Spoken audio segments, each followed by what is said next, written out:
এ যেন না চাইতেই সবকিছু। গুপ্তধনের খোঁজ পেল দিনহাটার এক স্কুল ছাত্র।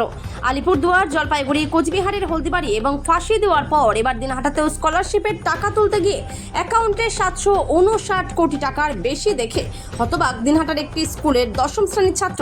এই ঘটনাকে ঘিরে ব্যাপক চাঞ্চল্য ছড়িয়ে পড়েছে।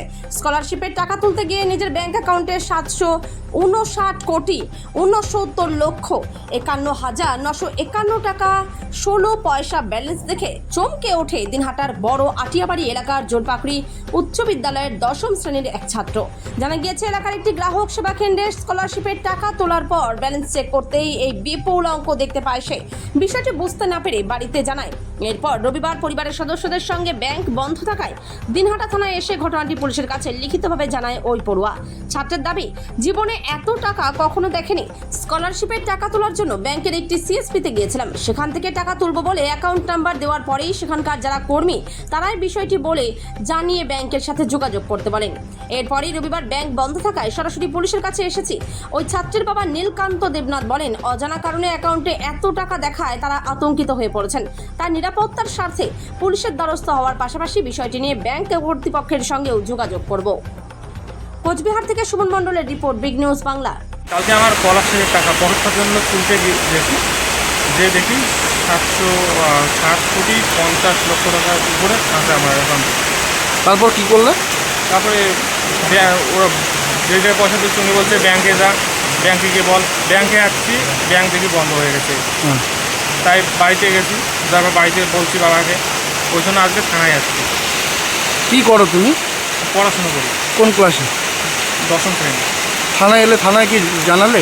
হ্যাঁ, জানাবো। কি বললো? বললো দরখাস্ত একটা লিখে দিতে। এই যে এত টাকা ঢুকলো, কীভাবে দেখছো বিষয়টা? পয়সা তুলতে গিয়ে ভয় লাগছে, ভয় কাজ করছে এত টাকা হঠাৎ করে ঢুকলো অ্যাকাউন্টে? ওটা তো ভয় তো করছে আমার। কোন ব্যাংকে? Central bank. কি টাকা তোলার জন্য গিয়েছিল ব্যাংকে? স্কলারশিপের টাকা। কত টাকা ছিল ব্যাংকে আপনার আগে? 1,500 টাকা। 2,000 টাকা ছিল। ভাই, কালকে যখন তুমি টাকাটা তুলতে গেছো, যে সিএসপিতে গিয়েছিলে, তারা যখন দেখলো এতগুলো টাকা রয়েছে, তারা কিছু বলেছে কোথার থেকে টাকাটা ঢুকেছে, কিছু বলেছে? হ্যাঁ, ওরা বলছিল যে ওরা আগে খবরে দেখছে এইরকম বের হচ্ছে, ওই জন্য ওরা বলছে যে তুই ব্যাংকে যা। ব্যাংকে এসে দেখি ব্যাংক বন্ধ। আজকে তো রবিবার, ব্যাংক বন্ধ, তাহলে কালকে কি ব্যাংকে আসবে আবার?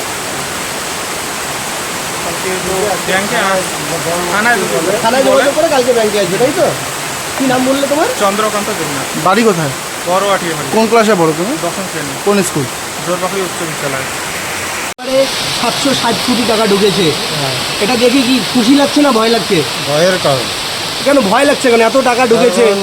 এত টাকা তো জীবনে দেখি নাই। আমার ছেলে গিয়ে আমার হাতে কাগজ দিল যে বাবা এইরকম ঘটনা, তখন তো আমি আমার পাশের বাড়ির দাদা ছিল, ওদেরকে বললাম। পরে ওরা বললো যে আজকে তো আর কিছু করা যাবে না, আজকে হোক পরে দেখা যাবে। ওরা আজকে বললো যে থানায় যা, তা লিখিত দিয়ে আয়, তাহলে আমার একটা সেফটির ব্যাপার আছে। কারণ আমরা একদম গরিব মানুষ, পরে ইনকাম ট্যাক্স এটা সেটা অনেক কিছু বোঝাতে পারবে যে ওর আপনার অ্যাকাউন্ট থেকে এত টাকার লেনদেন হয়ে গেছে, ওই ভয়ে আজকে থানায় আসছি। কত টাকা ঢুকেছে একবারে? আমি হলাম মুখ্য সূক্ষ্ম মানুষ, আমি শুনতেছি যে 700 কোটি টাকা নাকি ঢুকেছে। 700 কোটি টাকা ঢুকেছে। কি করে জানলেন কালকে এইটা কথা?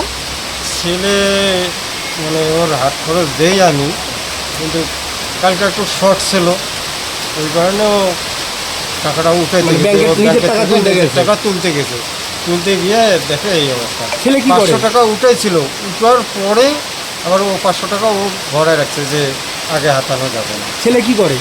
ছেলে পড়াশোনা করে। কোন ক্লাসে পড়ে? ও আগে 10 ক্লাসে পড়ে। 10 ক্লাস। আপনি কি করেন? আমি রাজমিস্ত্রি কাজ। রাজমিস্ত্রি কাজ করেন। কি নাম আপনার? নীলকান্ত দেখলাম। বাড়ি কোথায়? বড় আটিয়াবাড়ি, মন্ডল।